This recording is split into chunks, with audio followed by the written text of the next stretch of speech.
The fluorescent lights buzzed overhead like angry wasps as Keisha Williams scrubbed the same spot on the lab floor for the third time. Her knees ached against the cold concrete, and the smell of industrial cleaner burned her nose. It was 2:47 a.m., and she was alone in the research building of one of America's most prestigious biotech companies. The silence was heavy, broken only by the hum of expensive equipment she could only dream of touching. She paused, sitting back on her heels, and stared at the complex molecular diagrams pinned to the wall above the workstation. Her eyes traced the intricate pathways of protein structures, and for a moment she forgot where she was. In her mind, she wasn't the night janitor in a faded blue uniform. She was Dr. Keisha Williams, lead researcher, making discoveries that could change the world.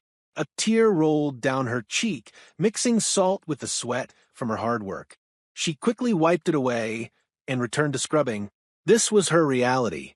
She was 32 years old, working 3 jobs just to keep food on the table and pay for her online biology courses. Her grandmother's voice echoed in her memory. "Baby, education is the one thing nobody can take from you. No matter how hard it gets, you keep learning." Grandma Rose had raised her in a small apartment in Detroit after her parents died in a car accident when she was 8. Rose worked double shifts at the hospital cafeteria, but she always made sure Keisha had books. When other kids were playing outside, Keisha was reading about distant galaxies and tiny cells. She dreamed of becoming a scientist, of making discoveries that would help people. But dreams don't pay bills. After high school, she couldn't afford college. She moved to Atlanta, hoping for better opportunities, but life had other plans. One dead-end job led to another. She worked at fast food restaurants, cleaned houses, and now, for the past 5 years, she'd been the night janitor at Biotech Solutions, Inc. The irony wasn't lost on her. She spent her nights surrounded by million-dollar equipment and cutting-edge research, but she couldn't touch any of it. She could only clean around it, invisible to the world of science she desperately wanted to join. Her phone buzzed with a text from her younger sister, Shayla, back in Detroit. "Sis, I know you're working hard, but when are you going to give up this science thing? You could make good money doing hair, like Cousin Jasmine." Keisha's heart sank. Even her own family didn't understand. They saw her struggle and wanted her to take what seemed like an easier path. But Keisha knew that giving up on her dream would kill something inside her. She'd rather struggle toward her goal than succeed at something that didn't feed her soul. She stood up, her back protesting after hours of bending and scrubbing. Tomorrow, she'd wake up at 6 a.m. to work her morning shift at the diner, then rush to her afternoon job at the grocery store, then come back here at midnight to clean. Somewhere in between, she'd try to squeeze in a few minutes to study for her online chemistry exam. The building was eerily quiet as she moved to the next lab. This one belonged to Dr. Harrison, the head of research. His desk was always perfectly organized, covered with research papers that might as well have been written in a foreign language to most people. But not to Keisha. She understood more than anyone realized. As she cleaned, she noticed a research proposal left open on his computer screen. It was about developing new treatments for sickle cell disease, something that affected many people in her community. Her heart raced as she read the methodology. There was an error in their approach, something about the protein folding that they'd missed. She stood there for a long moment, torn between her role as the invisible janitor and her knowledge as a self-taught scientist. What would happen if she said something? Would they listen to a cleaning lady? Or would she lose the job she desperately needed? The weight of her situation pressed down on her shoulders like a heavy blanket. She was trapped between two worlds, the world where she belonged intellectually and the world where she was forced to exist economically. As she finished cleaning Dr. Harrison's office, Keisha made a decision that would change everything. She couldn't keep living in the shadows of her own dreams. Tomorrow, she would find a way to speak up about the research error. She didn't know how, and she didn't know what would happen, but she couldn't remain silent when she had knowledge that could help people. The sun was beginning to rise as she finished her shift, painting the sky in shades of orange and pink. Keisha looked up at the beautiful morning and whispered a prayer her grandmother had taught her. Lord, give me the strength to change what I can, the patience to accept what I cannot, and the wisdom to know the difference. She didn't know it yet, but this morning would be the beginning of a journey that would take her from the basement of the building to its highest floors, from invisible to invaluable, from janitor to genius. Keisha's hands shook as she poured coffee for the morning rush at Mel's diner. She'd been up all night, not just cleaning, but thinking about the research error she discovered. The image of Dr. Harrison's computer screen kept flashing in her mind. She knew she was right about the protein folding issue, but doubt crept in like morning fog. "You okay, honey?" asked Dolores, the head waitress who'd become like a mother to her. Dolores was a black woman in her 50s who'd worked at the diner for 20 years. She had kind eyes and always looked out for the younger women on staff. "Just tired," Keisha replied, forcing a smile, but Dolores saw right through it. "It's more than tired. You got that look like you're wrestling with something big." Dolores touched her arm gently. "You know you can talk to me." Keisha's eyes filled with tears. What would you do if you knew something important, but nobody would listen to you because of who you are? Dolores was quiet for a moment, wiping down the counter with slow, thoughtful movements. "Let me tell you something, baby. My grandmother was born into slavery, but she could read and write when most white folks couldn't. She taught other enslaved people in secret, knowing she could be killed for it. You know what she used to say?" Keisha shook her head. She said, "The truth has its own power. When you speak it with courage, it finds a way to be heard." Dolores squeezed Keisha's hand. "If you got something important to say, you better say it. The world needs to hear what smart black women have to offer." The lunch rush was busy, but Keisha's mind was elsewhere. She thought about all the ancestors who'd fought for her right to be educated, to be heard, to be seen as more than what people expected. Her grandmother Rose had worked multiple jobs to make sure Keisha could go to school. Every night, Rose would help her with homework, even when she was exhausted. "You got a brilliant mind, baby girl," Rose used to say. "Don't let nobody convince you otherwise. And don't you ever hide that light under a bushel." After her shift at the diner, Keisha went to the grocery store for her afternoon job. She stocked shelves and helped customers, but her heart wasn't in it. She kept thinking about Dr. Harrison's research and the people who might suffer if they pursued the wrong treatment approach. During her break, she sat in her old Toyota in the parking lot and pulled up the research paper on her phone. She'd managed to find the published version online. She read through it again, taking notes on a napkin. Her analysis was sound. They were approaching the protein structure incorrectly, which would make their treatment ineffective at best, harmful at worst.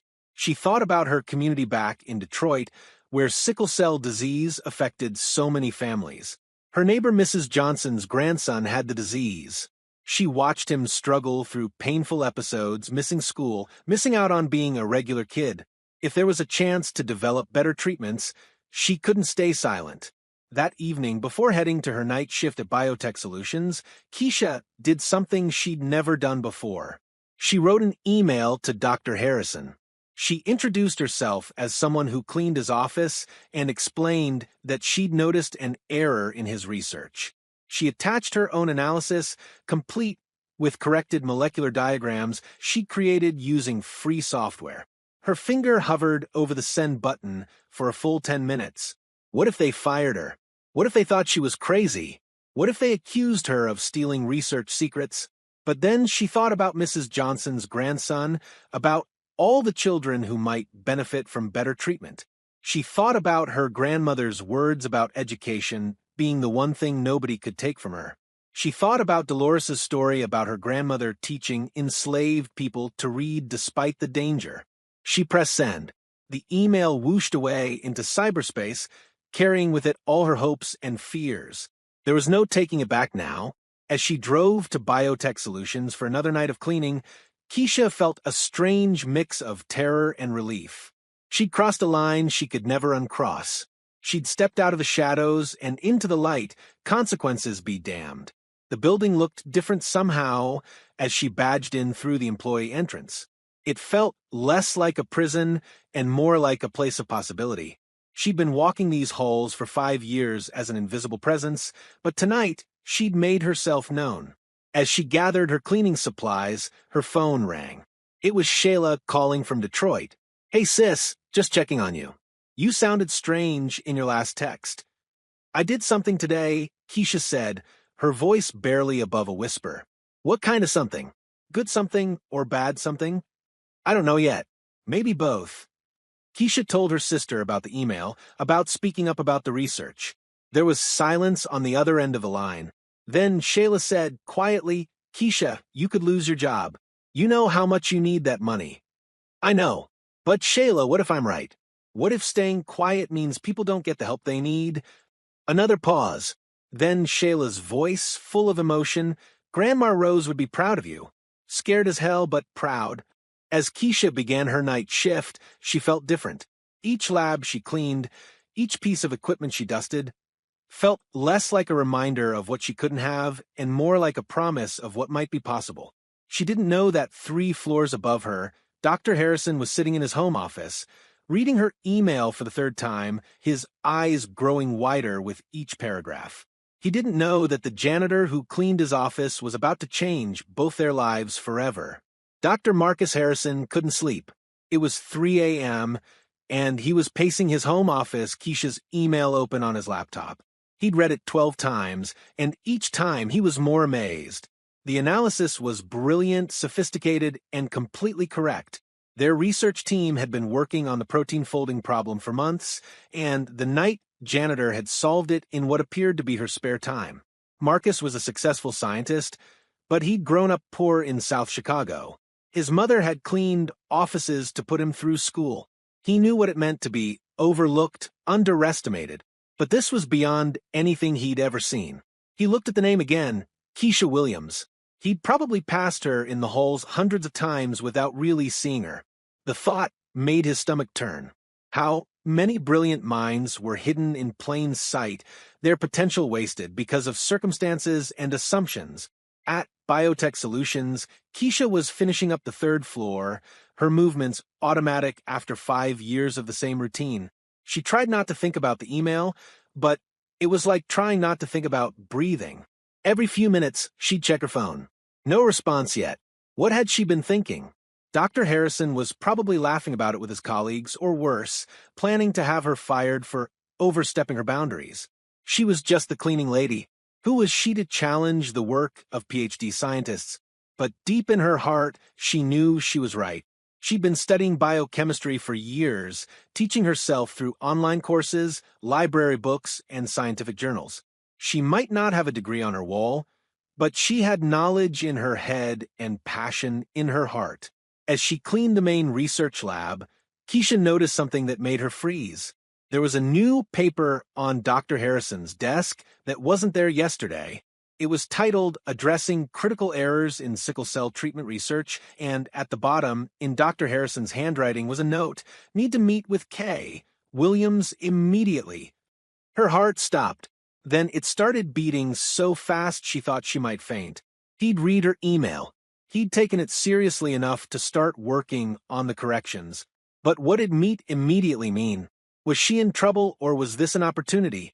She finished her shift in a daze, her mind racing with possibilities.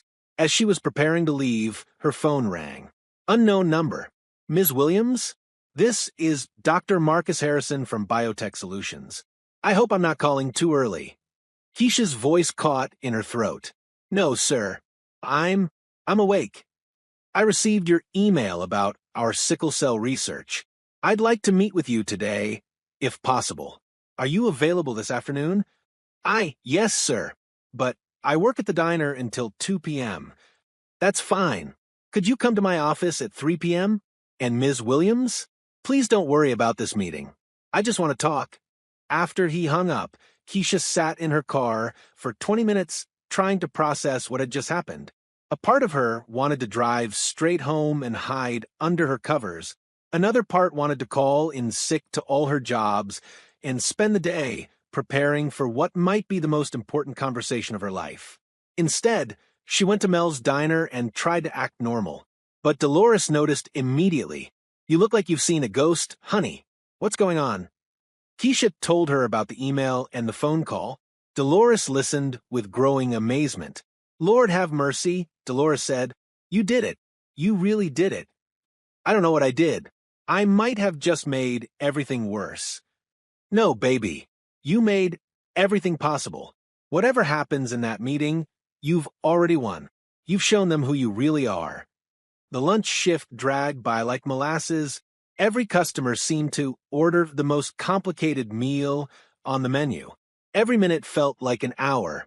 Keisha kept rehearsing what she would say to Dr. Harrison, but her mind kept going blank. At 2:30, she changed out of her diner uniform in the restaurant bathroom and put on her best dress, a simple navy blue outfit she'd bought for church. She looked at herself in the mirror and tried to see what Dr. Harrison would see. A black woman in her 30s, no fancy degrees, no impressive credentials, just knowledge, passion, and hope. The drive to biotech solutions felt surreal. For 5 years, she'd entered through the employee entrance in the basement. Today, she walked through the main lobby like she belonged there. The security guard looked confused when she asked to see Dr. Harrison. You have an appointment? Yes, sir. Keisha Williams. He made a phone call, spoke quietly, then handed her a visitor's badge. Take the elevator to the 7th floor. Dr. Harrison's office is Suite 712. The elevator ride felt like a journey to another planet. She'd cleaned these upper floors before, but always after hours when they were empty. Now, they were full of people in lab coats and business suits, people who belonged in this world of science and discovery. Suite 712 had Drive Harrison's name on a brass nameplate. Keisha knocked softly. Come in. Dr. Harrison was younger than she'd expected, maybe early 40s, with kind eyes behind wire-rimmed glasses. He stood up when she entered, extending his hand. Ms. Williams, thank you for coming. Please have a seat. His office was impressive, walls lined with books, awards, and diplomas. But what struck Keisha most was how nervous he seemed. The great Dr. Harrison was nervous to meet with her. Ms. Williams, I have to ask you something, and I hope you'll be honest with me. How did you know about the error in our research? Keisha took a deep breath. This was it, the moment that would change everything or end everything. Dr. Harrison, I've been studying biochemistry for 15 years. I clean your office at night and I read your research papers. I know I shouldn't have, but I couldn't help myself. When I saw the protein folding analysis, I knew something was wrong. Dr. Harrison leaned back in his chair, studying her face. Where did you study biochemistry?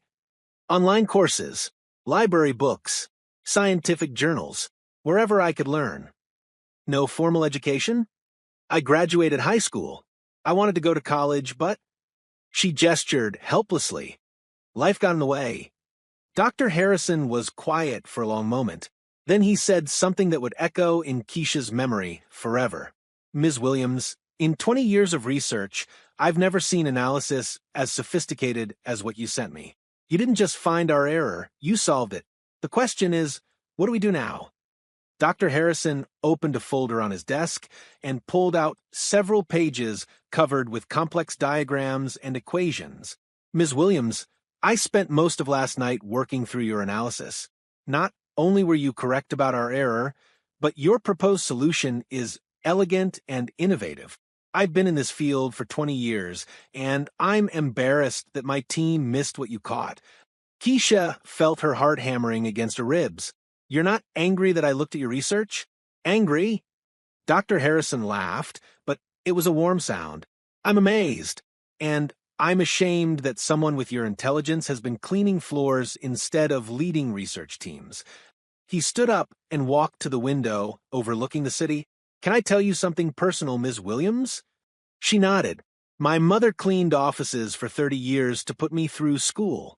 Every night, she'd come home exhausted, but she'd still help me with my homework. She was one of the smartest people I ever knew, but the world never saw her that way. They just saw a black woman with a mop and a bucket. Keisha's eyes filled with tears. She hadn't expected this level of understanding, this connection. I made myself a promise when I became successful, Dr. Harrison continued. If I ever had the power to change things, I would. Today, I have that power, and you've given me the opportunity to use it. He turned back to face her. Ms. Williams, I want to offer you a position on my research team. Not as a janitor who helps out, but as a full research associate. The pay would be significantly more than what you're making now, and we'd provide education benefits so you could complete your formal degree. Keisha's world tilted. She gripped the arms of her chair to steady herself. Dr. Harrison, I don't have the credentials. I don't have a degree in biochemistry. You have something better. You have intuition, intelligence, and a fresh perspective. Some of the greatest discoveries in science have been made by people who thought differently, who weren't constrained by conventional training. But what about the other researchers? They'll think I don't belong. Dr. Harrison's expression grew serious. Some might, and that's their problem, not yours. The scientific community has a long history of overlooking brilliant minds because they didn't fit traditional expectations. We're going to change that starting today.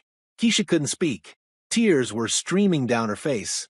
After 32 years of struggle, of being invisible, of having doors slammed in her face, someone was not only opening a door, but inviting her to walk through it with dignity. I need to ask you something, she finally managed. Why are you doing this? Really? Dr. Harrison sat back down and looked at her directly. Because it's right. Because science needs all the brilliant minds it can get, regardless of their background. And because your analysis could save lives. The treatment approach you've outlined could help thousands of people with sickle cell disease. What about my other jobs? I can't just quit without notice. And what if this doesn't work out? You'll give proper notice to your other employers. This is a permanent position, Ms. Williams, not an experiment. I believe in your abilities, and I'm prepared to stake my reputation on them. As they talked through the details, Keisha felt like she was in a dream. The salary he offered was more than she made from all three of her jobs combined. She'd have health insurance, vacation time, and most importantly, she'd be doing work that mattered. There's one more thing, Dr. Harrison said. I'd like you to present your findings to our research team next week. Let them see the brilliant mind I've discovered. Keisha's stomach dropped. Present? In front of your team? You'll do fine. You understand this research better than anyone. Just explain it the way you explained it in your email. That evening, Keisha sat in her small apartment, staring at the contract Dr. Harrison had given her. It felt too good to be true.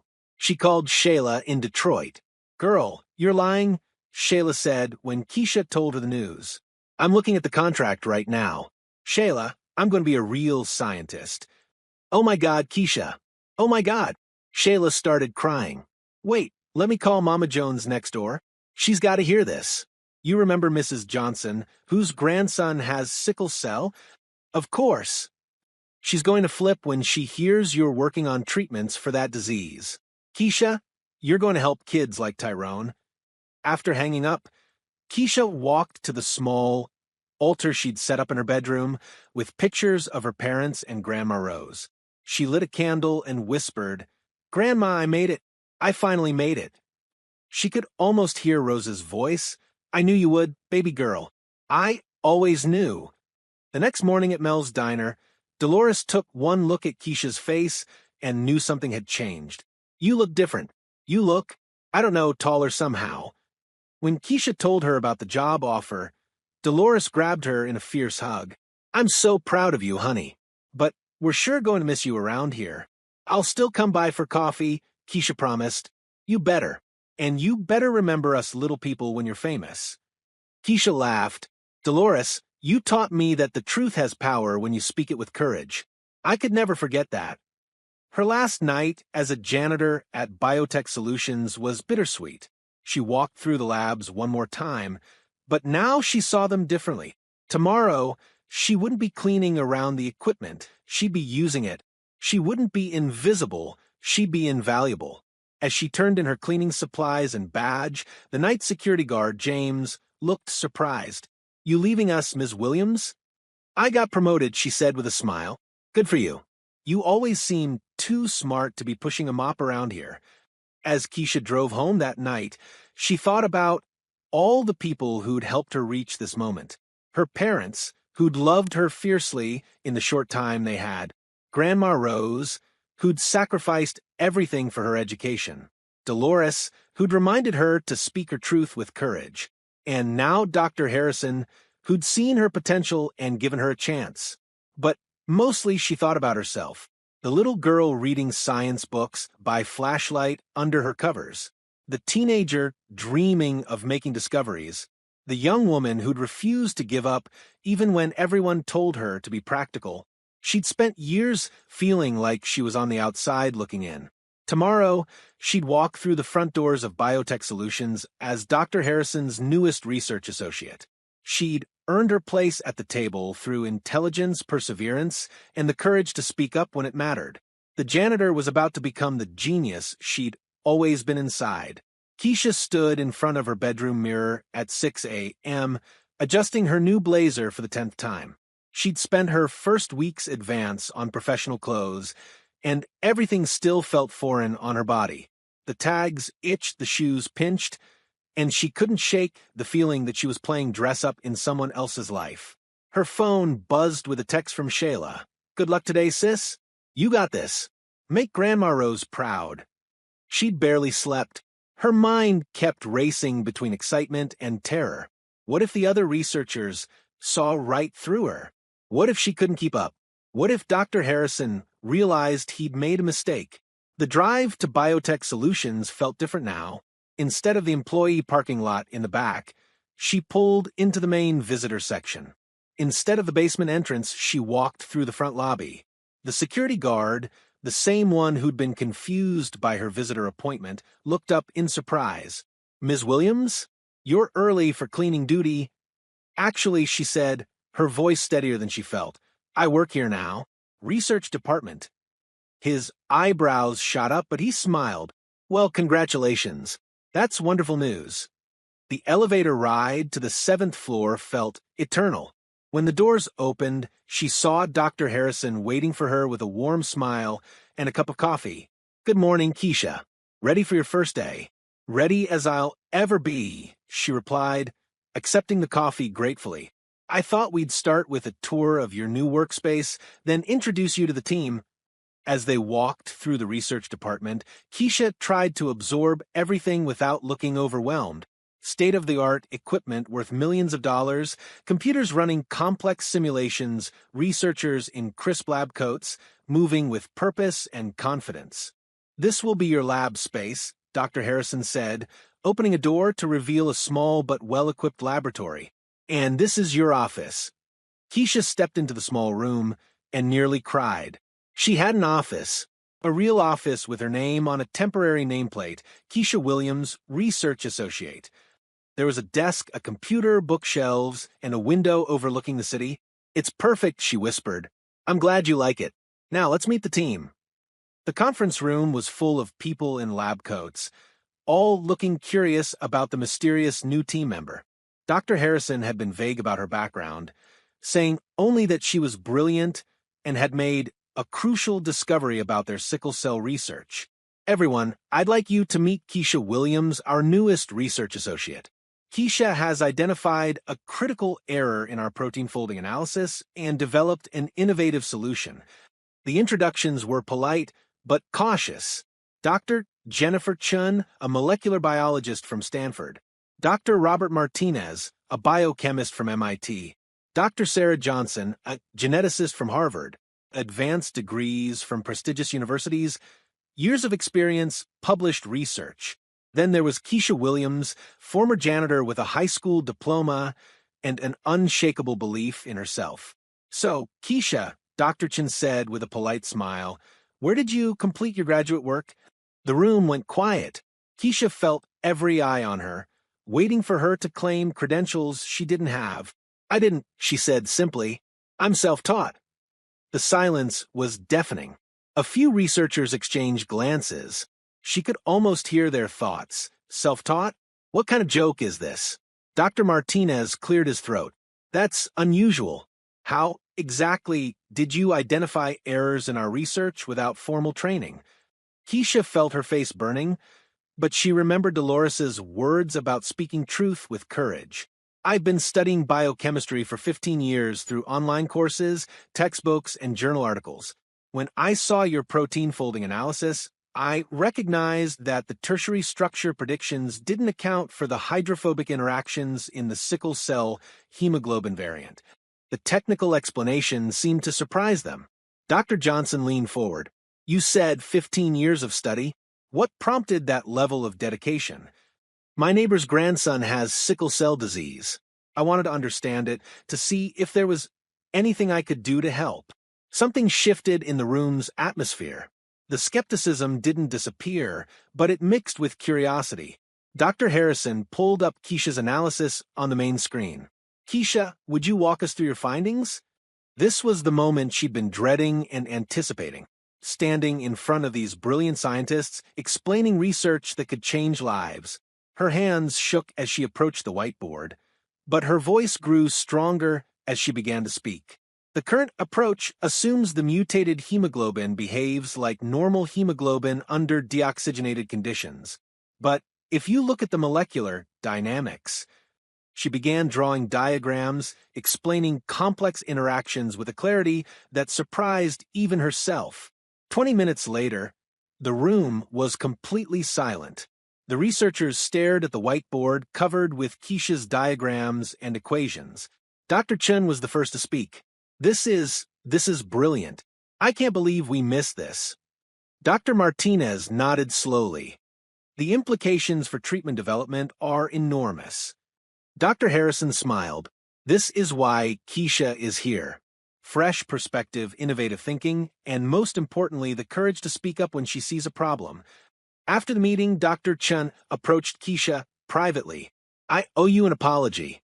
When Marcus said you were self-taught, I assumed, I made assumptions based on my own biases.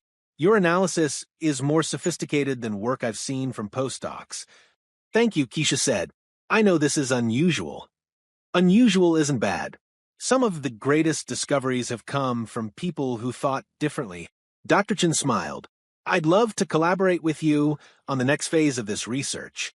As the day progressed, Keisha began to relax. The other researchers treated her with respect, asking her opinions and including her in discussions. She was still nervous, still felt like an imposter sometimes, but she was also excited. During lunch, she called Dolores at the diner. How's the first day going, honey? It's scary and wonderful and terrifying all at once. That sounds about right. You remember what I told you about your grandmother and those reading lessons? That the truth has power when you speak it with courage. That's right. You spoke your truth, and look where it got you. Now you just keep being your brilliant self. That evening, Keisha sat in her new office as the sun set over the city. She was alone in the building, but it felt different from her nights as a janitor. She belonged here now. She had work to do, discoveries to make, lives to change. She opened her laptop and began reviewing the latest research on sickle cell treatments. Tomorrow, she'd start working on experimental protocols. Next week, she'd present her findings at a scientific conference. In a month, they might have the beginnings of a treatment that could help millions of people. As she worked, she thought about all the people who'd supported her journey. Her parents, who'd died too young but had given her love and curiosity. Grandma Rose, who'd worked multiple jobs to keep her in school. Dolores, who'd reminded her to speak with courage. Dr. Harrison, who'd seen her potential and given her a chance. But mostly she thought about the young black girls who might see her story and realize that dreams don't have expiration dates. That intelligence comes in many forms. That sometimes the most important discoveries come from the most unexpected places. Keisha Williams, former janitor, current genius, future lifesaver. She was just getting started. 3 months into her new role, Keisha was thriving in ways she'd never imagined possible. Her research on sickle cell treatment was progressing rapidly, and she'd been invited to present her findings at the National Conference on Genetic Medicine. But with success came new challenges she hadn't anticipated.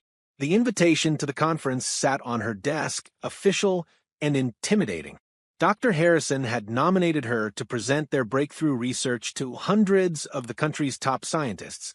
It was an incredible honor, but the thought of standing in front of so many accomplished researchers made her stomach churn.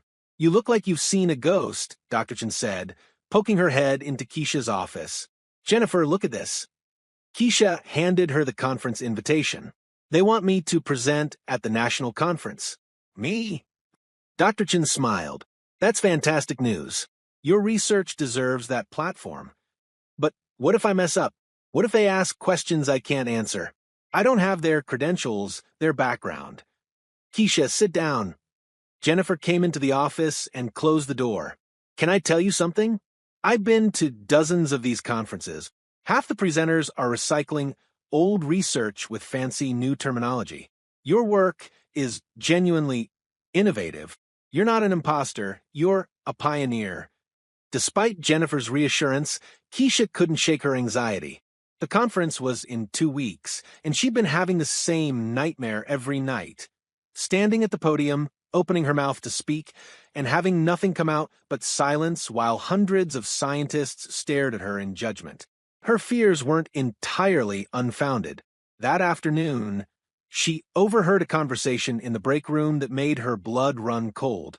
"I heard Harrison's bringing his pet project to the national conference," someone was saying. She couldn't see who was talking, but the voice was unfamiliar. "The janitor turned scientist? That's embarrassing for the whole company. It's obviously some kind of diversity stunt. There's no way someone without a PhD can contribute anything meaningful to real research. I feel bad for her. She's going to be humiliated in front of the entire scientific community." Keisha pressed herself against the wall, her heart pounding. She'd known some people questioned her qualifications, but hearing it spoken so bluntly was like a punch to the gut. She slipped away before they could see her, but their words echoed in her mind for the rest of the day. That evening, she called Shayla, needing to hear a familiar voice. "I don't think I can do this," she said, telling her sister about the conference and the overheard conversation. "Keisha Williams, don't you dare let some jealous people make you doubt yourself. You earned this opportunity.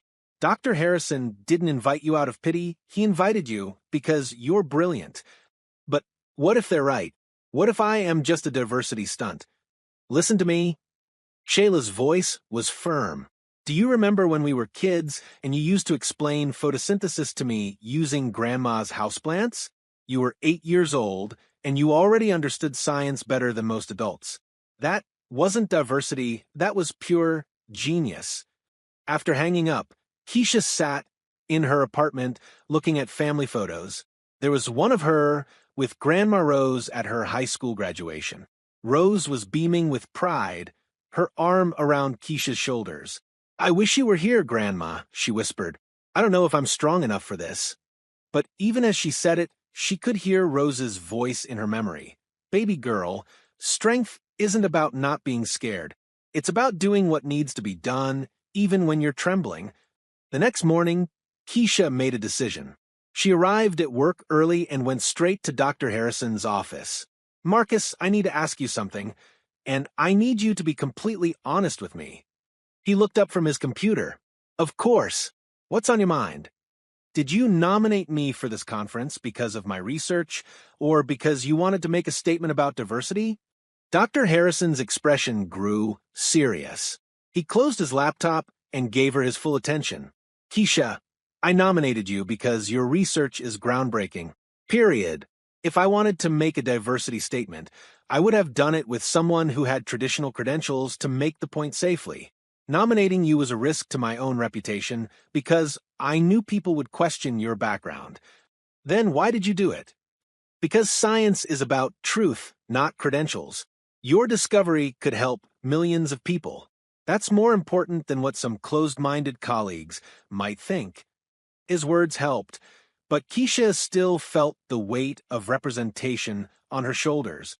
She wasn't just presenting her research, she was representing every person who'd been overlooked because they didn't fit the traditional mold. Dr. Chun found her in the lab that afternoon, staring at her presentation slides. "Still nervous about the conference?" Terrified, Keisha admitted, "Good. If you weren't nervous, I'd be worried. Can I show you something? Jennifer pulled up an article on her phone. This is about Barbara McClintock. She won the Nobel Prize for discovering genetic transposition, but for decades, the scientific community dismissed her work because she was a woman thinking differently about genetics. She scrolled to another article. Katherine Johnson, NASA mathematician who calculated the trajectories for the Apollo missions. Her work was essential to putting humans on the moon, but she was relegated to a segregated computing section because she was a black woman. What's your point? Keisha asked. My point is that science has a long history of rejecting brilliant minds because they don't fit expectations. But the truth always wins eventually. Your research will speak for itself. That weekend, Keisha drove to Detroit to visit Mrs. Johnson and her grandson Tyrone. The boy was now 16, and he'd grown tall despite his struggles with sickle cell disease. Ms. Keisha. Tyrone's face lit up when he saw her. Mama told me you're working on medicine that might help people like me. I'm trying, honey. I'm really trying. Mrs. Johnson pulled Keisha aside while Tyrone went to get something to show her. That boy talks about you all the time. You've given him hope that his life can be normal, that maybe his children won't have to suffer like he has. When Tyrone returned, he was carrying a college brochure. I want to study medicine, he said shyly. Maybe I can help find cures too. Keisha's eyes filled with tears. This was why she couldn't let fear stop her. It wasn't just about her anymore. It was about Tyrone, about all the children who needed better treatments, about all the brilliant minds who needed to see that their dreams were possible. On the flight to the conference, Keisha reviewed her presentation one more time. Her hands weren't shaking anymore. She thought about the journey that had brought her here, from the little girl reading science books under her covers, to the woman scrubbing floors while dreaming of discoveries, to the researcher about to present breakthrough findings to the nation's top scientists. She was ready. The conference center was enormous, filled with thousands of researchers from around the world. As Keisha walked through the halls, she noticed the curious glances, the whispered conversations. Word had gotten out about the unconventional presenter. Dr. Harrison met her at the registration desk. How are you feeling? Ready, she said, and for the first time she meant it. Good, because I have some news. The conference organizers moved your presentation to the main auditorium. There's been so much interest that they expect over 1,000 attendees. Keisha's stomach dropped. 1,000 people? Marcus, I can't. Yes, you can. Keisha, do you know why I really nominated you for this conference? She shook her head.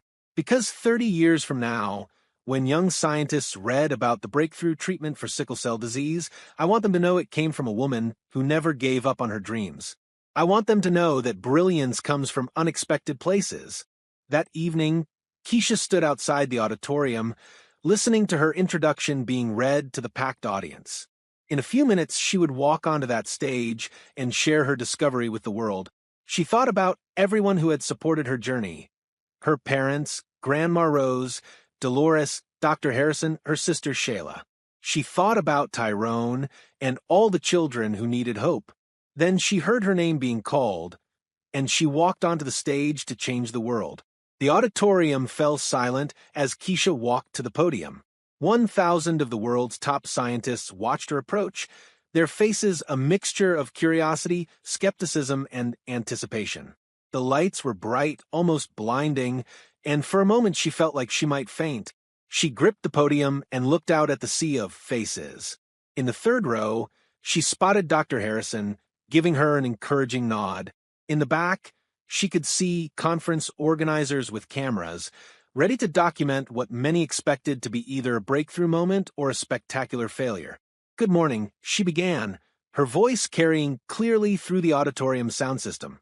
My name is Keisha Williams, and I want to tell you about a discovery that began in an unexpected place. She clicked to her first slide, a photo of a young boy in a hospital bed, his face contorted with pain. This is Tyrone. He's 16 years old, and he's been fighting sickle cell disease his entire life. Last month, he had another pain crisis that landed him in the hospital for a week. He missed his chemistry test, his basketball game, and his girlfriend's birthday party. But Tyrone dreams of becoming a doctor someday because he wants to help other kids like himself. The audience was completely quiet now, drawn in by her personal approach. Sickle cell disease affects millions of people worldwide, predominantly in Black and Hispanic communities. For too long, it's been an underfunded, overlooked condition. But what if I told you that we've been approaching treatment from the wrong angle entirely? She clicked to her next slide, showing the molecular structure of hemoglobin. For decades, researchers have focused on preventing the sickling of red blood cells. But what if instead of trying to stop the sickling, we could prevent the cellular damage that sickling causes? What followed was 25 minutes of the most elegant scientific presentation many in the audience had ever heard. Keisha explained complex molecular interactions with crystal clarity, using analogies that made difficult concepts accessible without dumbing them down. Think of sickle cell hemoglobin like a key that doesn't quite fit the lock, she said, illustrating protein folding on the screen. Instead of trying to reshape the key, what if we could modify the lock to accept the key as it is? Dr. Patricia Williams, a renowned hematologist from Johns Hopkins, leaned forward in her seat. She'd been studying sickle cell disease for 30 years and had never heard the problem articulated quite this way. As Keisha moved through her data, showing how her approach had successfully prevented cellular damage in laboratory models, whispers of amazement began to ripple through the audience. The implications are significant, Keisha continued. Instead of managing pain crises after they occur, we could prevent them entirely. Instead of treating symptoms, we could address the root cause of cellular damage. She clicked to her final slide, a photo of Tyrone smiling in his school science lab. This research isn't just about molecular structures and protein interactions. It's about giving Tyrone the chance to become the doctor he dreams of being. It's about ensuring that his future children might not inherit his struggles. It's about recognizing that medical breakthroughs can come from anywhere, if we're brave enough to listen. The applause started slowly, then built to a thunderous ovation. Scientists who had entered the auditorium with skepticism were now on their feet, amazed by what they'd witnessed. During the question and answer session, Dr. Williams from Johns Hopkins was the first to raise her hand. Ms. Williams, your approach is revolutionary. How long have you been working in sickle cell research? Formally, about 6 months. But I've been studying the condition for 15 years, ever since I learned that a child in my neighborhood was affected by it. Dr. Robert Chen from the National Institutes of Health stood up. I have to ask, and please don't take this the wrong way, but your approach is so innovative that it challenges decades of established research. How did you develop this perspective? Keisha took a deep breath. This was the moment she'd been dreading and preparing for. Dr. Chen, I think sometimes being outside the established system gives you a different view. I didn't learn that certain approaches were impossible, so I was free to imagine new possibilities. I didn't have years of traditional thinking to overcome. The questions continued for 30 more minutes. Each answer Keisha gave was thoughtful, scientifically sound, and impressively humble. She acknowledged the contributions of other researchers, credited her team at Biotech Solutions, and repeatedly emphasized that her work built on decades of foundation research by others. After the session ended, Keisha was surrounded by researchers eager to discuss collaboration opportunities. Dr. Williams from Johns Hopkins pushed through the crowd. Ms. Williams, I've been studying sickle cell disease since before you were born. What you've presented today could change everything. I'd like to discuss bringing your research to clinical trials immediately. Dr. Chun from NIH nodded.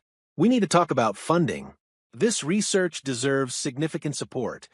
As the crowd finally dispersed, Dr. Harrison found Keisha sitting in the now empty auditorium, looking dazed. How are you feeling? He asked. Like I just ran a marathon, she said with a shaky laugh. Did that really happen? Did I just present to 1,000 scientists? You did more than present. You revolutionized how we think about sickle cell treatment. Keisha, do you understand what just happened in there? She shook her head. You didn't just share research. You changed the course of medical history. In 5 years, when children like Tyrone are living normal, healthy lives because of treatments based on your work, this will be remembered as the moment everything changed. That evening, Keisha called Shayla from her hotel room. How did it go? Shayla asked anxiously. I think it went well. You think? Keisha, I'm watching the live stream replay right now. Girl, you were amazing. You had those fancy scientists eating out of your hand. Was it really okay? I felt so nervous at the beginning. Nervous? You looked like you belonged up there. You looked like the expert you are. After hanging up, Keisha sat on her hotel bed and finally allowed herself to feel the magnitude of what had happened. For years, she dreamed of making a contribution to science. Today, she'd done more than contribute. She'd potentially changed the trajectory of treatment for millions of people. Her phone rang. It was Dolores from the diner. Honey, I just saw you on news. They're calling you a breakthrough researcher, a rising star in medical science. I'm so proud I could burst. Dolores, I was so scared. But I remembered what you said about speaking truth with courage. And look what happened when you did. Baby, you just changed the world. The next morning, Keisha's presentation was the talk of the conference. Scientists who hadn't attended were hunting down recordings. Research teams were already adapting their approaches based on her insights. At the conference's closing ceremony, she was awarded the Outstanding Innovation in Medical Research Prize, an honor typically reserved for senior researchers with decades of experience. As she accepted the crystal trophy, Keisha thought about the journey that had brought her to this moment. The lonely nights studying by herself, the years of being invisible, the courage it had taken to send that first email to Dr. Harrison. This award isn't just mine, she said into the microphone. It belongs to everyone who supported me, everyone who saw potential where others saw only limitations. It belongs to my grandmother, who taught me that education is the one thing nobody can take from you. It belongs to the mentors who opened doors and the colleagues who welcomed me. And most of all, it belongs to every young person who dreams of changing the world but doesn't see anyone who looks like them in the career they want. She paused, looking out at the audience of accomplished scientists. If my story proves anything, it's that brilliance doesn't come with prerequisites. Innovation doesn't require a pedigree. Sometimes the most important discoveries come from the most unexpected places. We just have to be brave enough to listen. The standing ovation lasted for 5 full minutes. As Keisha walked off the stage, trophy in hand, she knew that her life had changed forever. But more importantly, she knew that countless other lives would change too, starting with a 16-year-old boy named Tyrone who dreamed of becoming a doctor. 6 months after the conference, Keisha's life had transformed beyond recognition. Her research had attracted international attention, leading to a major grant from the National Institutes of Health and partnerships with pharmaceutical companies eager to develop treatments based on her breakthrough approach. Biotech Solutions had promoted her to senior research scientist and given her a team of 12 researchers working under her direction. The woman who had once cleaned these very labs now had her own wing of the building, complete with state-of-the-art equipment and a budget that made her head spin. But success brought challenges she hadn't anticipated. Dr. Williams, her assistant, knocked on her office door. Your 2 p.m. interview with Scientific American is here, and the documentary crew wants to confirm tomorrow's filming schedule. Keisha looked up from the research proposal she was reviewing and rubbed her temples. The media attention had been overwhelming. Everyone wanted to tell the story of the janitor who became a scientist, but sometimes she felt like a circus act rather than a researcher. Send in the Scientific American reporter and tell the documentary crew, we'll need to reschedule. I have a conference call with the clinical trial team at 3 p.m. The reporter, a young woman named Sarah, entered with a recording device and notebook. Dr. Williams, thank you for taking time. I know you must be incredibly busy. It's fine, though I have to admit, I'd rather be in the lab than doing interviews. That's actually what I wanted to ask about. How has fame affected your research? Do you feel pressure to be the face of diversity in science? Keisha sighed. It was a question she'd been asked dozens of times, and she still wasn't sure how to answer it honestly without sounding ungrateful. I appreciate the platform, but sometimes I worry that my story overshadows the science. People get excited about the rags to riches narrative and forget that we're developing treatments that could save lives. After the interview, Keisha walked through her research wing, checking on her team's progress. Dr. Jennifer Chun, who had become both a close colleague and friend, looked up from her computer screen. How was the interview? Fine. Same questions as always. Keisha sat down at Jennifer's desk. Can I ask you something honestly? Do you think people respect my research, or are they just fascinated by my background? Jennifer turned away from her screen and looked at Keisha directly. The initial attention might have been about your story, but the respect is about your work. Look around you. She gestured to the bustling lab. You have 12 brilliant researchers who chose to work with you because of your science, not your biography. Sometimes I feel like I'm representing everyone who's ever been overlooked. It's a lot of pressure. It is a lot of pressure. But Keisha, think about what you've accomplished in just 1 year. You've revolutionized sickle cell research. Your team is making progress toward clinical trials. Children like Tyrone have hope they didn't have before. That evening, Keisha attended a gala fundraiser for medical research. She'd been invited as a keynote speaker, another event in what felt like an endless series of appearances. As she mingled with wealthy donors and established researchers, she noticed the conversations that stopped when she approached, the curious glances, the whispered discussions about her rapid rise. Dr. Elizabeth Morrison, a veteran researcher from the Mayo Clinic, approached her at the reception. Dr. Williams, I've been following your work with great interest. Quite impressive progress for someone so new to the field.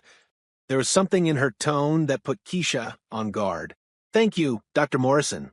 I've been fortunate to have excellent colleagues and resources. Indeed, though I have to ask, don't you think it's important for researchers to pay their dues? To work their way up through the traditional academic system? Keisha felt her stomach tighten. This wasn't a friendly conversation. I think what's important is results, she replied carefully. If the research is sound and the outcomes benefit patients, does the path really matter? Dr. Morrison sipped her wine. I suppose some people might see rapid advancement as concerning. After all, there are researchers who've spent decades building their expertise. The implication was clear, and it stung. Before Keisha could respond, Dr. Harrison appeared at her side. Elizabeth, I see you've met our star researcher. Keisha's work is attracting attention from pharmaceutical companies around the world. Quite exciting developments. Dr. Morrison smiled tightly and excused herself. Dr. Harrison watched her walk away. Don't let people like that get to you, he said quietly. Some people can't handle seeing someone succeed outside the traditional system. It's hard not to take it personally. Sometimes I wonder if I'm really qualified for all this responsibility. Keisha, you're leading groundbreaking research that could help millions of people. If that doesn't qualify you, I don't know what would. The keynote speech went well, but Keisha felt emotionally drained by the end of the evening. As she drove home, her phone rang. It was Tyrone, the teenager whose struggle with sickle cell disease had inspired her research. Dr. Keisha, I had to call you. I got accepted to Howard University with a full scholarship to study pre-med. Keisha's exhaustion melted away. Tyrone, that's wonderful. I'm so proud of you. I wrote my application essay about you, about how you showed me that you don't have to come from a traditional background to make a difference in science. The admissions officer said it was one of the most inspiring essays she'd ever read. After hanging up, Keisha sat in her car for a few minutes, letting Tyrone's news sink in.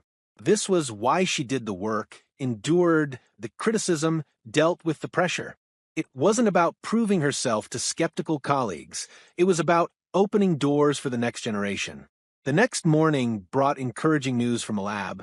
Her team had achieved another breakthrough in their treatment development, moving them significantly closer to human trials. Dr. Williams called Dr. Rodriguez, one of her research associates. You need to see these results. The cellular protection rates are even higher than we projected. Keisha studied the data, her excitement building. This is incredible. If these results hold up in larger studies, we could be looking at a treatment that prevents 90% of sickle cell crises. Dr. Chun joined them at the computer screen. Keisha, this could change everything for patients. We need to fast-track the clinical trial application. As her team celebrated the breakthrough, Keisha felt a deep sense of satisfaction. Despite the challenges, the criticism, and the pressure, they were doing something that truly mattered. They were giving hope to families who had lived with generations of suffering. That afternoon, she received an unexpected phone call. It was Dr. Patricia Williams from Johns Hopkins, the renowned hematologist who had been impressed by her conference presentation. Dr. Williams, I have a proposition for you.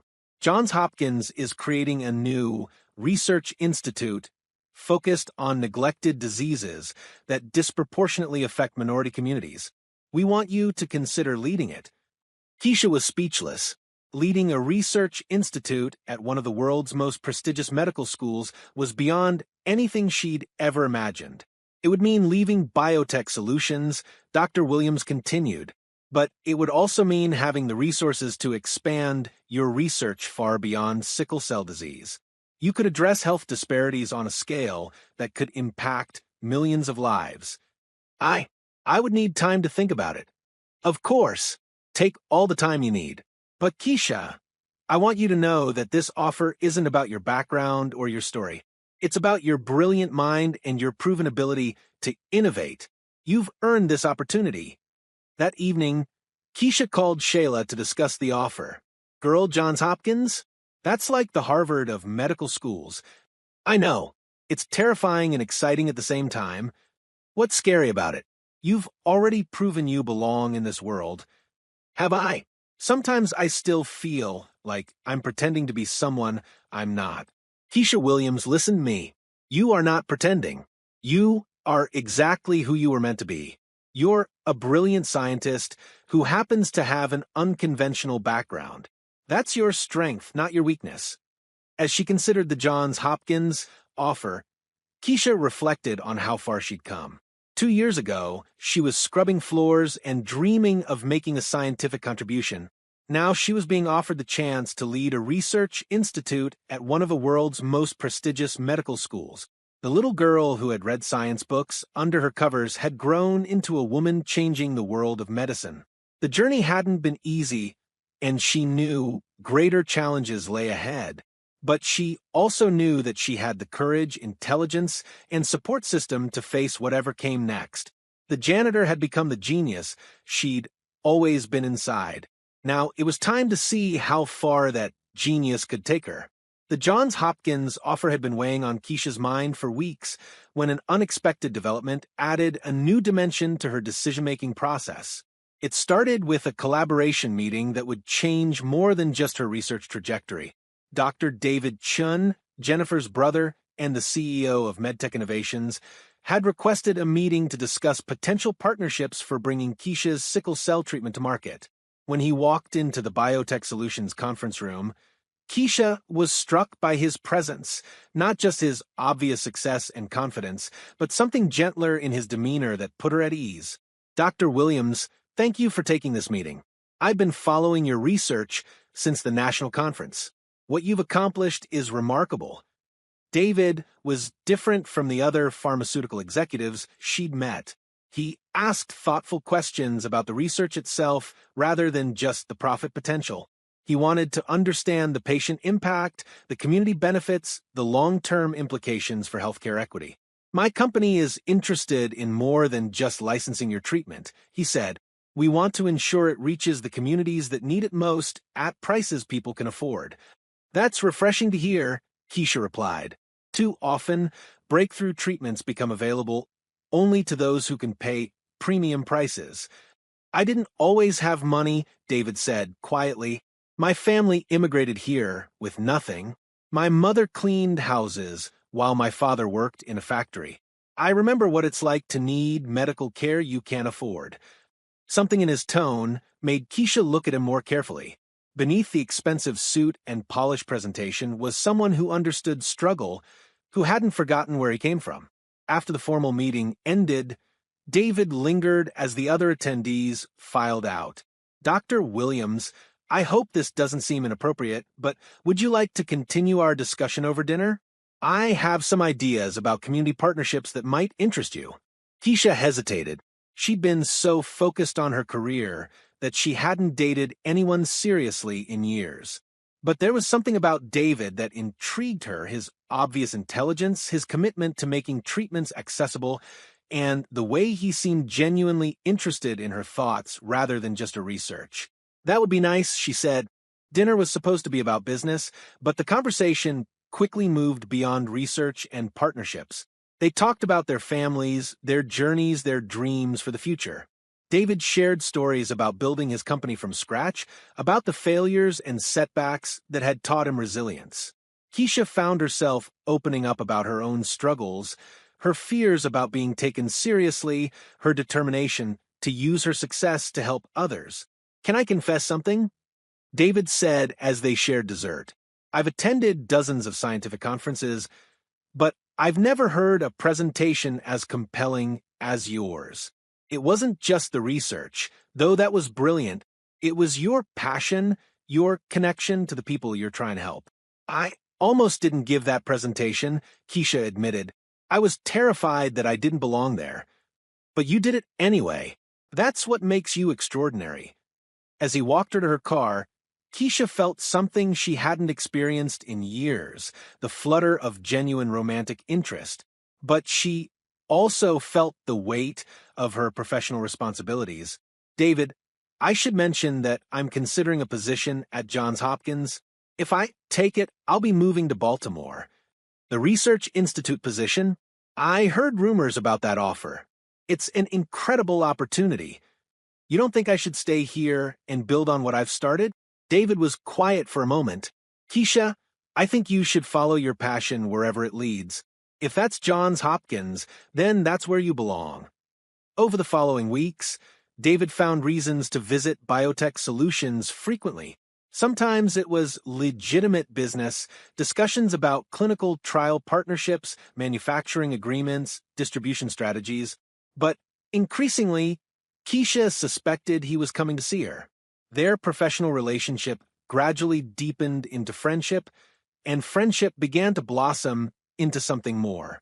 David would bring coffee during her long lab sessions. He'd listen patiently as she explained complex research challenges. He celebrated her victories and offered support during setbacks. "You know, people are starting to talk," Jennifer mentioned one afternoon as she and Keisha reviewed research data. "Talk about what?" "About you and my brother. The way he looks at you, the way you light up when he's around." Keisha felt her cheeks warm. "We're friends. We work together." "Uh-huh. Friends don't usually bring each other flowers just because—" It was true. The previous week, David had appeared at her office with a small bouquet of sunflowers, her favorite, though she couldn't remember telling him that. "I like him," Keisha admitted, "but the timing is complicated. The Johns Hopkins offer, my research entering clinical trials, everything happening so fast. Love doesn't wait for convenient timing," Jennifer said gently. "Trust me, I've watched my brother with other women. This is different. You're different." That weekend, David invited Keisha to a charity gala his company was sponsoring. As they danced slowly to the orchestra's music, Keisha felt herself relaxing into his arms. "Keisha, I need to tell you something," he said softly. She looked up at him, her heart racing. "I know your career is your priority right now, and I respect that completely. But I've fallen in love with you, not just your brilliant mind, but your compassion, your determination, your beautiful heart." Keisha felt tears in her eyes. "David, You don't have to say anything right now. I just needed you to know. Whatever you decide about Johns Hopkins, wherever your career takes you, I want to support your dreams. What if my dreams take me far away from here? Then I'll figure out how to make that work. Love finds a way, doesn't it?" The next Monday, Keisha made 2 important phone calls. First, she called Johns Hopkins to accept their offer.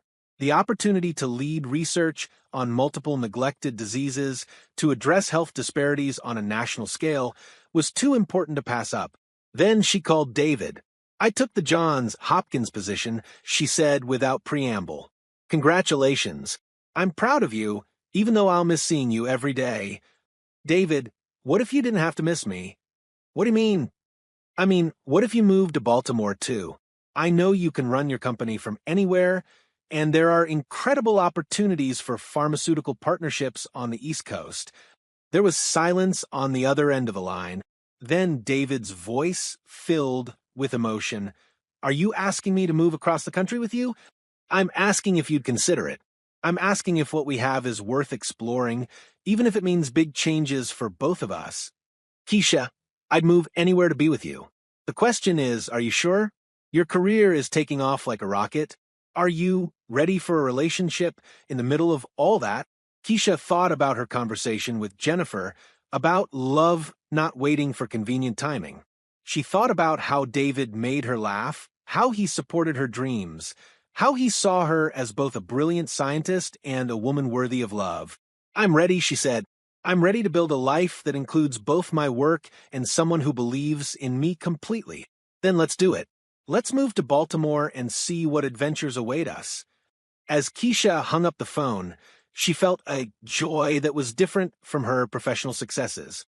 This was personal happiness, the kind her grandmother had always hoped she'd find alongside her career achievements. She was about to leave Atlanta, the city where she'd struggled and dreamed and finally achieved her breakthrough. But she wasn't leaving alone. She was moving forward with a brilliant, compassionate man who loved both her mind and her heart. The janitor who had become a genius was now becoming something else, a woman who could have both professional success and personal happiness.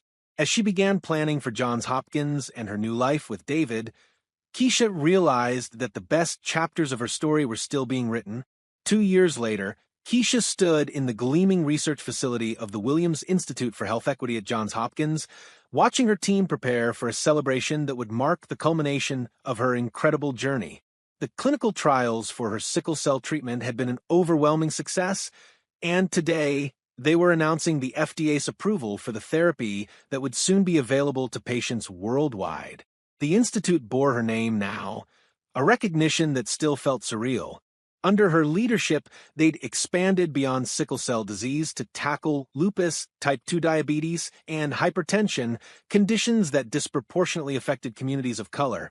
Her team of 60 researchers included brilliant minds from diverse backgrounds, many of whom had been overlooked by traditional academic institutions. Dr. Williams, the press conference is set up in the main auditorium. Her assistant informed her, "And your family has arrived." Keisha's heart swelled. Shayla had flown in from Detroit with her 2 daughters, and even some of her old neighbors had made the trip. Most importantly, Tyrone was there, now a third-year medical student at Howard University, conducting his own research on pediatric sickle cell care. As she walked through the Institute's halls, Keisha reflected on the winding path that had brought her here. The scared woman who had once scrubbed these floors, though in a different building, was now leading one of the nation's most innovative research programs. The little girl who had dreamed of helping sick children was now developing treatments that would prevent suffering for generations to come. "Nervous?" David asked, appearing at her side. They'd been married for 8 months now, a beautiful ceremony attended by everyone from Nobel laureates to her former co-workers at Mel's Diner. David had indeed moved his company to Baltimore, where it had flourished as a leading developer of accessible medical treatments. Excited, she corrected, "This feels like the beginning, not the end." The auditorium was packed with media, colleagues, and community members. As Keisha approached the podium, she spotted familiar faces throughout the crowd. Dr. Harrison, who had become like a father figure to her. Jennifer Chun, now her deputy director. Dolores from the diner, beaming with pride in the front row. "Ladies and gentlemen," Keisha began, "today marks a milestone not just for medical science, but for everyone who has ever been told their dreams were too big for their circumstances." She clicked to her first slide, a photo of Tyrone receiving his acceptance letter to medical school. 3 years ago, This young man was spending weeks in the hospital, missing school and social events because of sickle cell disease pain crises. Today, he's conducting research that could help the next generation of children with this condition.